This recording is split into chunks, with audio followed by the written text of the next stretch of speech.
खुलुमबाय दिनैनि खन्थाइनि मुं बर' हारि।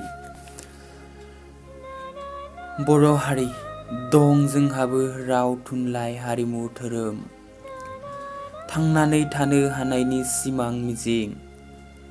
जोंलाय रावखौबो गिया मोनथाय दं जोंहाबो बे बुहुमाव थांनानै थानो हानायनि राहा लामा सिमां मिजिं।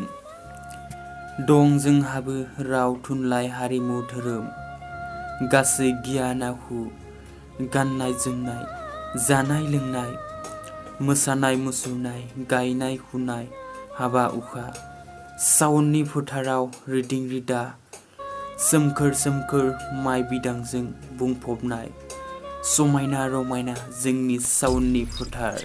खन्थाइया एसेनोसै, गोजोन्थों।